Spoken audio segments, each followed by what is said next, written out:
So hello friends, welcome back to another new video. तो finally guys MBA CET की जो admission process है वो अब स्टार्ट हो चुकी है। एंड इस वीडियो में गाइज मैं आपको डिटेल में स्टेप बाय स्टेप बताऊंगा कि कैसे आपको अपना जो रजिस्ट्रेशन फॉर्म है वो फिल करना है। साथ ही में अगर आपको सीईटी के अलावा और कोई एग्जामिनेशन से अप्लाई करना है जैसे कैट, जैट, एटमा वगैरह, तो उन एग्जामिनेशन से आप कैसे अप्लाई कर सकते हो वो भी हम देखेंगे। इसके अलावा कैटेगरी डिटेल्स कहाँ डालना है, कौन से डॉक्यूमेंट्स लगेंगे एंड और भी बहुत सारी जो चीज़ है वो इस वीडियो में मैं कवर करने वाला हूँ। तो वीडियो पूरा एंड तक देखते रहिए। एंड अगर आप चैनल पे न्यू हो तो सब्सक्राइब जरूर से कर लेना ताकि आपको एमबीए से रिलेटेड सारे जो अपडेट्स है वो टाइम टू टाइम मिलते रहे। तो रजिस्ट्रेशन करने के लिए गाइज सबसे पहले आपको आना है सीईटी सेल के ऑफिशियल वेबसाइट पे। यहाँ पे आके गाइज आपको एडमिशन प्रोसेस का जो ऑप्शन है वो देखने को मिलेगा। इसके ऊपर आपको कर देना है क्लिक। इसके ऊपर क्लिक करने के बाद गाइज यहाँ पे आपको एमबीए एमएमएस का जो ऑप्शन है वो मिलेगा। इसके ऊपर आपको करना है क्लिक। इसके ऊपर क्लिक करने के बाद गाइज फिर यहाँ पे आपको एमबीए का जो एडमिशन पोर्टल है वो देखने को मिल जाएगा। यहाँ पे इंपॉर्टेंट डेट्स में आपको स्टार्टिंग डेट से लेके तो एंडिंग डेट तक सब कुछ जो है वो मिल जाएगा। तो इसके ऊपर डिटेल में मैं वीडियो बनाऊंगा कि कब से लेके तो कब तक आप जो रजिस्ट्रेशन है वो कर सकते हो, वो देख लेना। उससे आपको सारी डेडलाइंस एंड सारी इंपॉर्टेंट डेट्स का जो आइडिया है वो आ जाएगा। अब रजिस्ट्रेशन के लिए गाइज यहाँ पे हमें दो जो बटन्स है वो दिए जाते हैं। एक है गाइज न्यू कैंडिडेट रजिस्ट्रेशन का एंड दूसरा है रजिस्टर्ड कैंडिडेट लॉगिन। तो यहाँ पे गाइज सबसे पहले हमें अपना जो न्यू कैंडिडेट रजिस्ट्रेशन है वो करना है एंड फिर उसके बाद अपना पूरा जो फॉर्म है वो फिल करना है। एग्जामिनेशन के टाइम भी हमने रजिस्ट्रेशन किया था तो वो सब अब भूल जाओ, फिर से हमें सारी जो प्रोसेस है वो अब करना पड़ता है। तो सबसे पहले गाइज आपको इस वाली बटन पे जो है वो करना है क्लिक। इसके ऊपर क्लिक करने के बाद गाइस कुछ ऐसा इंटरफेस आएगा। यहाँ पे आपको अपना पूरा जो नाम है वो डाल देना है। आप इंडिया से हो या फिर आउट ऑफ इंडिया हो तो ऐसा ऑप्शन आएगा। तो जो इंडिया पे हो तो इंडिया से क्लिक करो, आउट ऑफ इंडिया हो तो अदर पे क्लिक कर सकते हो या फिर फॉरेन का भी ऑप्शन आएगा उस पर क्लिक कर सकते हो। फिर यहाँ पे आपको स्टेट डाल देना है, डिस्ट्रिक्ट डाल देना है, मोबाइल नंबर डालना है, ईमेल एड्रेस डालना है एंड फिर यहाँ पे आपको अपना जो पासवर्ड है वो सेट करना है। पासवर्ड में capital letter, small letter, special sign and number जो है वो रहना चाहिए। सेम पासवर्ड आपको यहाँ पे डालना है एंड रजिस्टर के बटन पे गाइस करना है क्लिक। इसके ऊपर क्लिक करने के बाद फिर जो मोबाइल नंबर आपने डाला होगा उस पर आपको एक जो ओटीपी है वो आ जाएगा। वो ओटीपी आपको यहाँ पे डाल के सबमिट के बटन पे करना है क्लिक। इसके ऊपर क्लिक करने के बाद यहाँ पे आपको अपना जो user name and application ID है वो मिल जाएगी। अब इसे जो है वो कहीं पे लिख के रख देना बिकॉज ये बहुत इंपॉर्टेंट होता है। ये मिलने के बाद आपको यहाँ पे क्लिक हियर टू लॉगिन के बटन पे जो है वो करना है क्लिक। इस पर क्लिक करने के बाद आपको लॉगिन करना होगा। लॉगिन करने के लिए यहाँ पे आपको अपनी जो आईडी है वो डालना होगा जो कि हमें यहाँ पे मिली हुई है एंड यहाँ पे पासवर्ड डालना है जो हमने पहले सेट किया था। फिर यहाँ पे आपको एंटर कैप्चा है जो कि एक मैथमेटिक्स सम रहेगा। जैसे यहाँ पे 6+1 है तो यहाँ पे 7 डाल देना एंड लॉगिन के बटन पे जो है वो कर देना है क्लिक। इसके ऊपर क्लिक करने के बाद यहाँ पे आपको कुछ ऐसा जो इंटरफेस है वो देखने को मिलेगा। यहाँ पे आपके फर्स्ट जो स्टेप है वो कंप्लीट हो गई है रजिस्ट्रेशन की। अब ये बाकी सारी जो डिटेल्स है वो अभी हमें यहाँ पे जो है वो कंप्लीट करना है। अब ये कैसे कंप्लीट करेंगे वो मैं आपको डिटेल में बताऊँगा, तो ध्यान से सारी जो चीज़ है वो सुनना। अब देखो लेफ्ट हैंड साइड में यहाँ पे आपको मल्टीपल ऑप्शंस मिलेंगे। तो यहाँ पे आपको सिलेक्ट स्क्रूटिनी मोड का ऑप्शन मिल जाएगा या फिर ऊपर ऐसा एक रेड कलर में ऑप्शन मिल जाएगा fill proceed to fill application form ऐसा, तो उस पर क्लिक कर देना। उस पर क्लिक करने के बाद गाइज यहाँ पे आपको पूछा जाएगा कि आपको कौन सा स्क्रूटिनी मोड चाहिए। अब देखो गाइज यहाँ पे दो ऑप्शन है, एक है ई स्क्रूटिनी एंड दूसरा है फिजिकल स्क्रूटिनी। अगर आपको अपने डॉक्यूमेंट का वेरिफिकेशन ऑनलाइन करना है, कहीं पे भी अगर आपको विजिट नहीं करना है तो आप ई स्क्रूटिनी पे टिक कर सकते हो एंड सेव एंड प्रोसीड कर सकते हो। अगर आपको अपने डॉक्यूमेंट्स फिजिकली वेरीफाई करना है, मतलब एससी सेंटर में जाके वेरीफाई करना है, तो आप फिजिकल स्क्रूटिनी पे टिक करके जो है वो सेव एंड प्रोसीड कर सकते हो।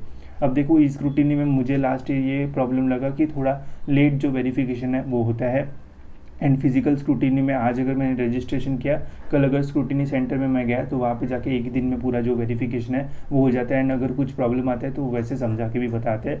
तो अगर आप महाराष्ट्र के स्टूडेंट हो एंड महाराष्ट्र में ही रहते हो तो फिजिकल स्क्रूटिनी एक अच्छा ऑप्शन रहेगा, जल्दी वेरिफिकेशन हो जाएगा। अगर आप आउट ऑफ महाराष्ट्र हो तो देन ई स्क्रूटिनी के लिए जा सकते हो, बाकी आपकी मर्जी है। एंड इसके ऊपर मैं और वीडियो बनाऊँगा कि कितने दिन लग सकते हैं ई स्क्रूटिनी में। बाकी फिजिकल स्क्रूटिनी में तो जो है वो जल्दी हो जाता है। फिजिकल स्क्रूटिनी पे अगर आप क्लिक करोगे तो यहाँ पे आपको पूछा जाएगा कि कौन से स्क्रूटिनी सेंटर पे जाके आपको अपना जो वेरिफिकेशन है वो करना है। तो यहाँ पे आपको डिस्ट्रिक्ट का ऑप्शन आएगा, फिर यहाँ पे आपको एफसी सेंटर ऑप्शन आएगा एंड यहाँ पे डेट रहेगा।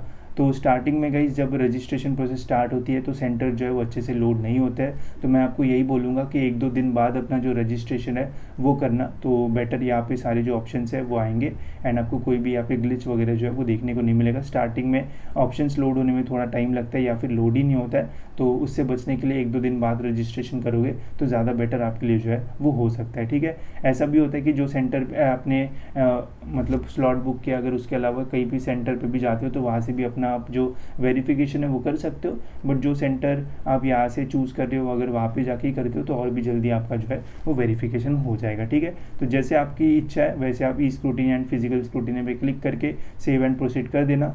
वो होने के बाद गाइज फिर यहाँ पे आपको अपनी जो CET की डिटेल्स है वो डालना होगा। तो सबसे पहले गाइज यहाँ पे आपको पूछा जाएगा have you appeared for MBA CET 2024। अगर आपने MBA CET 2024 की एग्ज़ाम दी है तो येस पे क्लिक करना, अगर नहीं दी है तो नो पे क्लिक करना, ठीक है। अगर आप येस पे क्लिक करते हो तो यहाँ पे आपको MBA CET का जो रोल नंबर एंड जो रजिस्ट्रेशन नंबर है वो डालना होगा। अब ये roll number and registration number जो है वो आपके एडमिट कार्ड पे आपको जो है वो मिल जाएगा, वहाँ पे रोल नंबर एंड जो एप्लीकेशन ID है वो यहाँ पे डाल देना, तो यहाँ पे आपका जो रिजल्ट है वो लोड हो जाएगा, ठीक है। इसके बाद गाइस यहाँ पे ये पूछा है कि सपोज़ अगर आप ऐसे स्टूडेंट होंगे जिन्होंने MBA CET एग्जामिनेशन नहीं दी होगी, बट अगर आपको MBA के एडमिशन के लिए अप्लाई करना है तो आप कैट, जैट, CMAT, एटमा इन एग्जामिनेशन के स्कोर के बेसिस पे भी जो है वो अप्लाई कर सकते हो।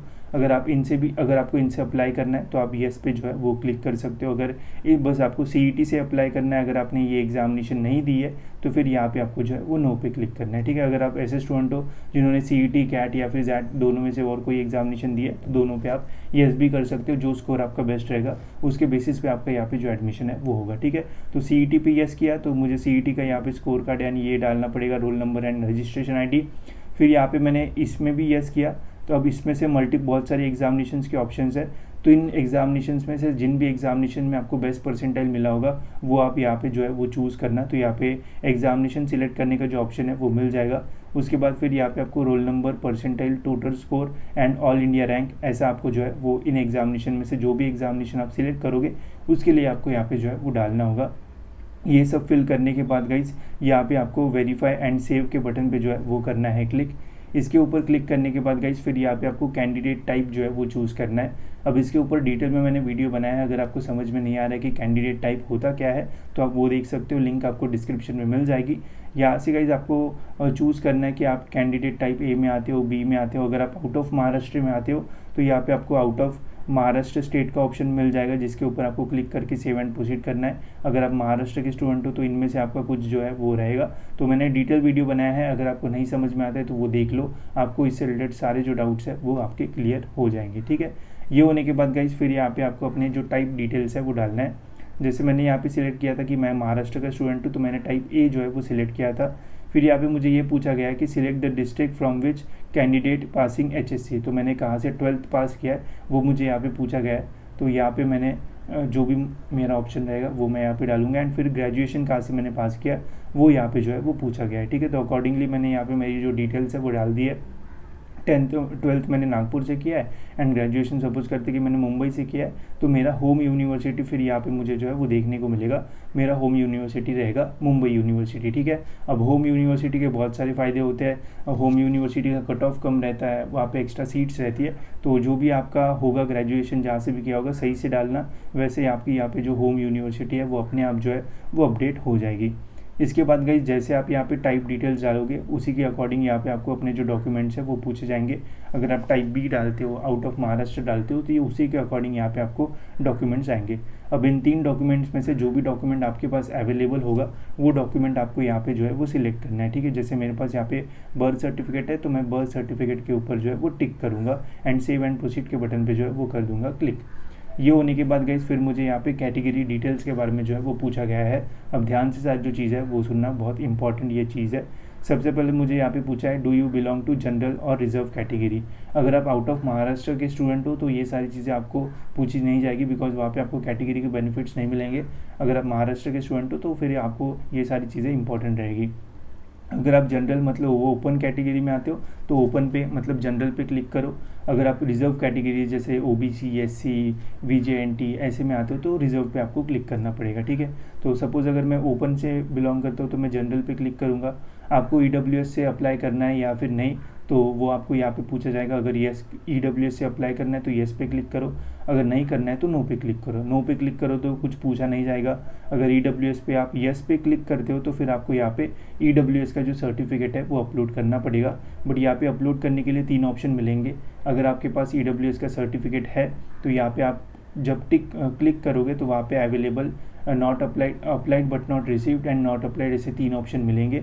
तो अगर आपके पास फिजिकली EWS का सर्टिफिकेट अवेलेबल है तो यहाँ पे अवेलेबल पे क्लिक कर देना। अगर आपने अप्लाई किया है, रिसिप्ट आपके पास है, तो अप्लाइड बट नॉट रिसीव्ड के ऑप्शन पे क्लिक करके जो रिसिप्ट है वो अपलोड कर देना। एंड अगर आपने अप्लाई ही नहीं किया है तो फिर आप EWS के लिए जो है वो एलिजिबल नहीं रहोगे, ठीक है। तो इसका ध्यान रखना।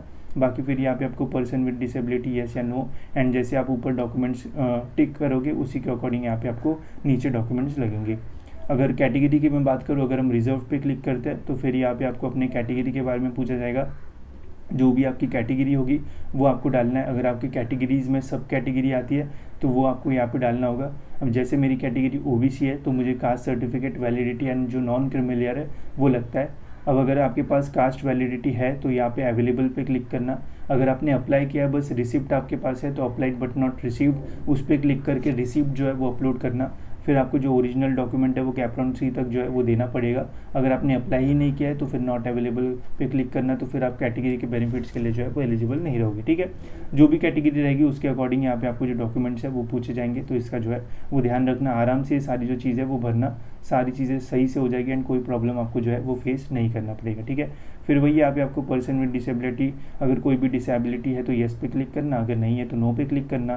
फिर जैसे आप कैटेगरी डिटेल्स डालोगे उसी के अकॉर्डिंग यहाँ पे आपको जो डॉक्यूमेंट्स है वो पूछे जाएंगे। तो इनमें से कोई भी एक डॉक्यूमेंट आपको जो है वो लगेगा। तो जो भी डॉक्यूमेंट आपके पास अवेलेबल रहेगा उसके ऊपर आपको यहाँ पे जो है वो टिक कर देना है एंड सेव एंड प्रोसीड के बटन पे जो है वो कर देना है टिक।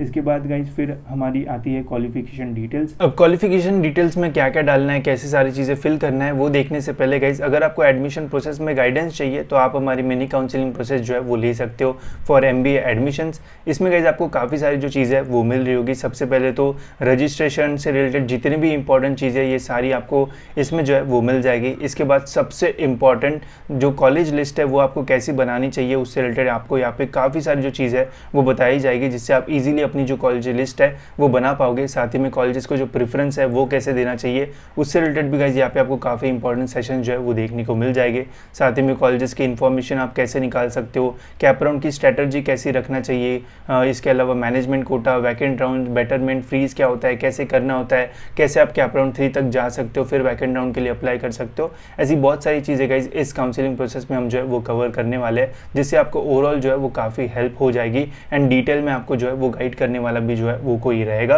तो अगर आप इंटरेस्टेड हो तो हमारी काउंसलिंग प्रोसेस में जो है वो एनरोल कर सकते हो, जिससे आपको एडमिशन प्रोसेस में जो है वो काफ़ी हेल्प हो जाएगी एंड आपको कोई भी जो प्रॉब्लम है वो फेस नहीं करना पड़ेगा ड्यूरिंग एडमिशन प्रोसेस। तो लिंक जो है वो डिस्क्रिप्शन में, वहाँ से आप इस काउंसलिंग प्रोसेस में जो है वो एनरोल कर सकते हो। तो क्वालिफिकेशन डिटेल्स एक बहुत ही इंपॉर्टेंट सेगमेंट है इस पूरे रजिस्ट्रेशन प्रोसेस का, तो यहाँ पे चीज़ें जो है वो थोड़ी ध्यान से डालना।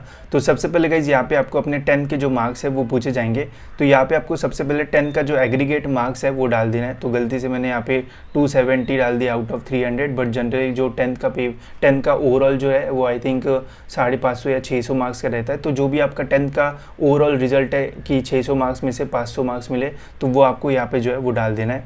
फिर यहाँ पे आपको SSC का मैथ्स, साइंस एंड इंग्लिश के बारे में जो है वो पूछा जाएगा। तो मैथ्स जितने भी मार्क्स का आपका होगा 100 मार्क्स, जितने भी मार्क्स उसमें से आपको कितने मार्क्स मिले वो आपको यहाँ पे जो है वो डालना है, ठीक है। एंड SSC एग्रीगेट में आपको पूरा रिजल्ट मतलब 600 में से कितने मिले या फिर 550 में से कितने मिले वो आपको यहाँ पे डालना है। फिर यहाँ पे आपको 12 का डालना है। जैसे 12 650 का होता है महाराष्ट्र में, तो 650 में से यहाँ पे मुझे जितना मिला था वो मैंने यहाँ पे डाल दिया, तो अपने आप यहाँ पे मेरा जो परसेंटाइल है वो कैलकुलेट होके जो है वो आ गया, ठीक है। तो ऐसे यहाँ पे आपको 10th एंड 12th की जो डिटेल्स है वो डालना है। गलती से 12th की 10th में मत डाल देना एंड 10th की 12th में मत डाल देना, तो प्रॉब्लम हो सकता है। फिर इसके बाद गाइज यहाँ पे आपको जो है वो और डिटेल्स डालना है। जैसे यहाँ पे आपको अपनी ग्रेजुएशन की डिटेल्स डालना है, ठीक है। अब मेरा जो है वो इंजीनियरिंग कंप्लीट हुआ है, तो यहाँ पे मैंने इंजीनियरिंग एंड टेक्नोलॉजी सेलेक्ट किया है। अब मैंने जिस भी यूनिवर्सिटी से किया होगा वो यूनिवर्सिटी मुझे यहाँ पे डाल देना है। अब मैंने कहाँ से किया, इंडिया से किया फिर अब्रॉड से किया, वो आपको यहाँ पे सिलेक्ट करना है। फुल टाइम किया, पार्ट टाइम किया, ऑनलाइन किया, तो यहाँ पे फुल टाइम ही रहेगा। आपको करना था तो ऑनलाइन ही होता, तो वो फुल टाइम में ही जो है वो आएगा। ज़्यादा कंफ्यूज मत होना, यहाँ पे फुल टाइम पे क्लिक कर देना। पासिंग ईयर आपका क्या रहेगा, जो भी आपके पासिंग ईयर रहेगा, जो भी आपके ग्रेजुएशन सर्टिफिकेट में लिखा रहेगा वो आपको यहाँ पर जो है वो डाल देना है। अब जिन भी स्टूडेंट्स का जो ग्रेजुएशन है वो 2024 में हुआ होगा, एंड अगर आपके पास अभी तक अपना जो मार्कशीट वगैरह वो नहीं आया है, या फिर आपके पास अभी आपका हुआ है, अभी मार्कशीट आने की, लिविंग वगैरह आने की है, तो आपको अपीयरिंग पे आप जो है वो क्लिक कर सकते हो। तो फिर आपको अपने मार्क्स वगैरह के बारे में जो है वो पूछा नहीं जाएगा। बट वही अगर आपका ग्रेजुएशन 23 में, 22 में, 2020 में हुआ है, तो फिर आप यहाँ पे जो है वो पास पे जो है वो क्लिक कर सकते हो, ठीक है। अगर आपका 24 में हुआ है अभी तक रिजल्ट नहीं आया, तो फिर अपीयरिंग पे क्लिक कर सकते हो, इससे भी आपका एडमिशन जो है वो हो जाएगा। फिर इसके बाद ग्रेजुएशन में आपके जो मार्क्स है वो किस फॉर्म में थे, परसेंटेज में थे या फिर सीजीपीए में थे। अगर परसेंटेज पे थे तो परसेंटेज पे क्लिक करके यहाँ पे आपको अपना एग्रीगेट पूरे सभी सेमेस्टर का मिला के एग्रीगेट जो है वो यहाँ पे डाल देना है।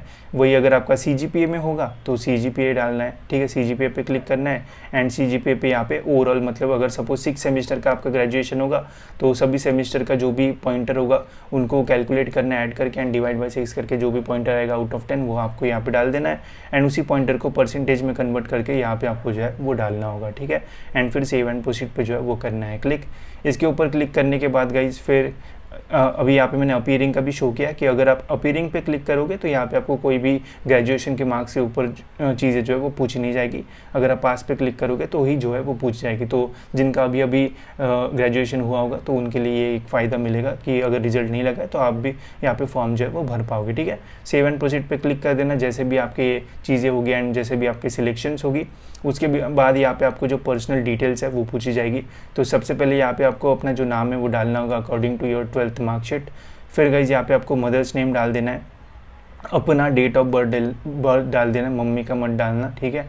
फिर यहाँ पे आपको जेंडर डाल देना है, confirm gender, are you orphan, yes no, जो भी होगा उस पर क्लिक कर देना है। फिर यहाँ पे आपको अपना जो फैमिली इनकम है वो डालना है। अगर आप आपकी फैमिली इनकम 8 लाख या फिर उससे कम रहेगा तो आपको यहाँ पे TFWS का जो ऑप्शन है वो आएगा, अगर ज़्यादा होगा तो फिर नहीं आएगा।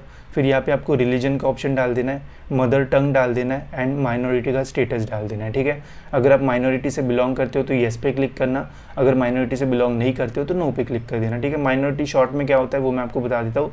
जैसे महाराष्ट्र में गई 2 टाइप की माइनॉरिटी होती है, एक होती है लिंग्विस्टिक माइनॉरिटी मतलब लैंग्वेज की माइनॉरिटी, एंड एक होती है गाइस रिलीजियस माइनॉरिटी, ठीक है। अब महाराष्ट्र में जो मेजॉरिटी ऑफ मदर टंग है वो है guys Marathi, maximum Marathi speaking वाले जो पर्सन्स है वो आपको यहाँ पे देखने को मिलेंगे।